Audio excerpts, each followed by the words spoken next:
Working with a ghostwriter can be one of the most rewarding experiences you have when writing a book, but you need to get off on the right foot and you need to have the good working relationship. And if you make any of these mistakes early on, it will only get worse later on. So listen to this video and you'll find out what to do and how to do it so you have a successful relationship when you work with your ghostwriter. Hi, I'm Dan Janal, the author of more than a dozen books, including Write Your Book in a Flash. I'm a book strategist, and I can help you write your book no matter where you are in the writing process as a ghostwriter, book coach, or developmental editor. And if I can't help you, I can refer you to one of my trusted colleagues who can. Now, let's get started. Working with a ghostwriter can be a lot of fun and very rewarding, especially if you don't have time, or if you're not very good with words, or if you just want a writing partner to bounce ideas off of. All those are great reasons to work with a ghostwriter. So let's look at some of the things that are the do's and don'ts of successful ghostwriting. First of all, you need to agree on what will be done and what won't be done. A lot of people aren't quite sure what a ghostwriter does, and they might think that a ghostwriter does more than you're actually contracted for. So it's good to get everything in writing that will tell you what you will do and what they will do, and what you will do and what they won't do. For example, they won't do marketing, PR, publicity, or promotion. They might do proofreading and copy editing, but to what level? Because no one can copy edit their own work. You need to hire outside people to do this in addition. So how clean is the copy going to be? That's important to know right off the bat. Also, what won't they do? They won't do production or layout or design or the book covers. They may write the back cover copy for your book. They might write your dedication and acknowledgments. But again, agree on that up front so there's no confusion or misunderstanding later. Next, let's look at the agreement. Agree on the length of the engagement. For example, I work in 4-month blocks of time. I think most people can write a 20 to 25,000 word book in about 4 months. Whether I'm coaching someone or writing the book myself, that's the limit I give. I think it can be done. And we're talking about a 20,000 word book that's about 120 to 150 pages long. There's no set rule there. It's just a nice size. However, you might be writing a true thought leadership book that could take a year or more to write. People are known to have done that. I have assigned referred work out to my colleagues who really want to get their heads buried deep into another person's work. And it does take that long to flesh out ideas, to do research, to really write a true thought leadership book. So if that's what you want to do, that's fine, but adjust your budget and your timeline accordingly. I'm not saying I'm right. I'm not saying they're wrong. I'm just saying that different people have different styles and you do what's right for you for the kind of book that you want to write. I mainly work with professionals who want to write books that will build their business, books that help people get to know, like, and trust you and see you as the leader who can take them from mess to success. So they want to hire you as a coach or consultant or as a speaker. That's where I focus. Other people, other ghostwriters, like to write thought leadership books that are 300 pages long, involve a lot of independent research, and that's fine. That costs a lot more. But if that's what your goal is, and if that will help you get to the next level in your profession and your business, then go for it. Again, there's no right or wrong. It's what's right for you. Next, let's look at the workflow. Here's how I do it. And again, there's no right or wrong, but it's the way I do it. I have weekly meetings that last 1 hour. During those meetings, I interview my author. I write the chapter and I send it to him or her to review and edit. So the author will revise and add things and edit things. For example, there might be misspellings of people's names, or they might recollect a date that is different from the one they told me, or they might offer more detail, or I might ask them additional questions like, what color was the shirt you were wearing, or where were you when this happened?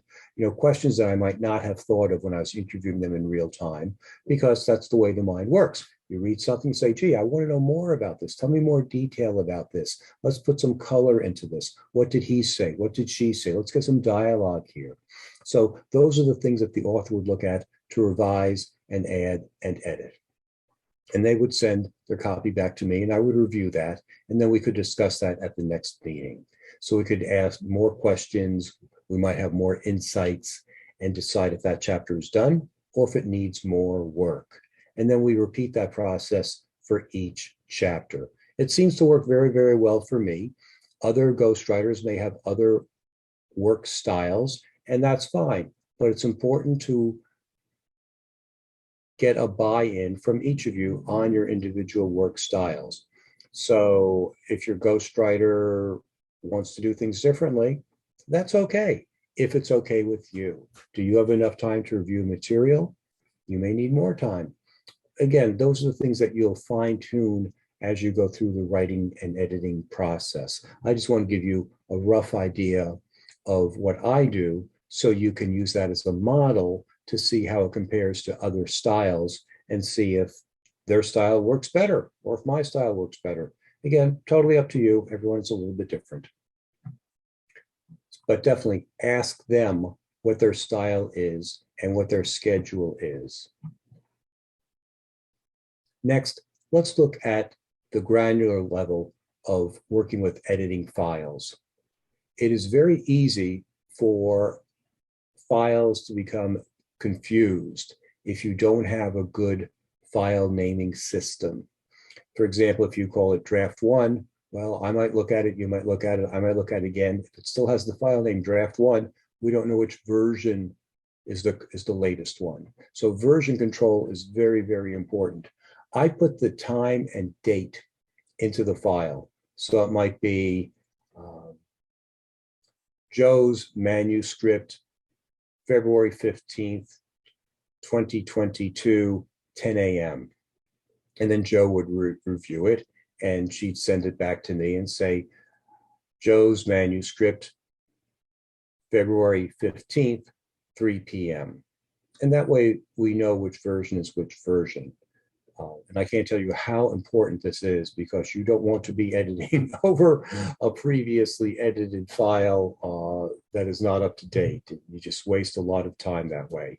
This tip alone will save you a lot of time. Okay. Next, make sure that you have the track changes feature turned on in Microsoft Word. That will highlight all of the changes you make and all the changes your client makes. Very important.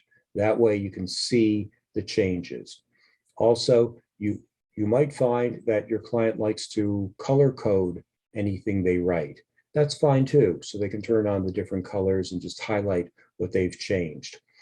I like to highlight things in yellow if I have questions.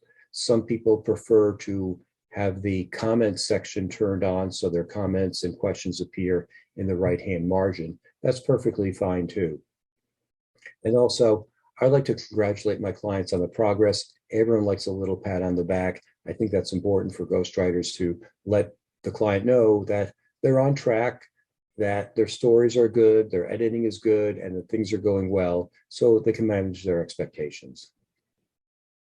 Which brings us up to the fourth point. Communication is so important to have a good working relationship.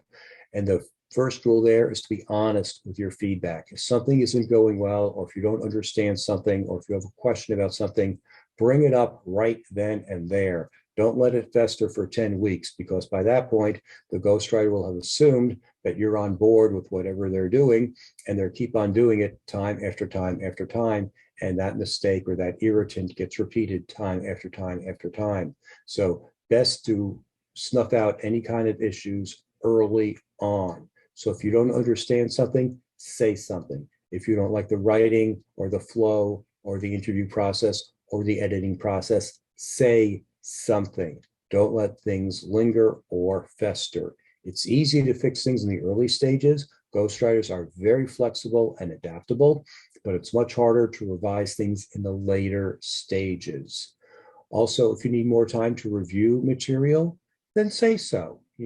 Get your work styles coordinated so your timing and your schedules are in sync. You may think that you can edit something quickly, but as you delve into it, real life happens and you may need more time. So straighten that out with your ghostwriter. So if you have life issues, ask for new times, ask for a timeout, or ask for a new schedule. But don't let that be an excuse to not finish your book. And I've seen that. Also, this might affect the payment schedule. So be sure that you are not overstepping any of the payment terms by asking for an extension as well, because time is money and ghostwriters do have schedules. They do have other clients that they're working with. And if you interrupt your schedule, it very well may interrupt their schedule and it could lead to issues. So be sure to double check with those things. Now, there are more issues to cover for sure, and I will do another video on any questions that you ask. So please write your comments and questions in the comments below. And I have another video on how to hire a ghostwriter. So watch that so you can get the best person that's the best fit for you.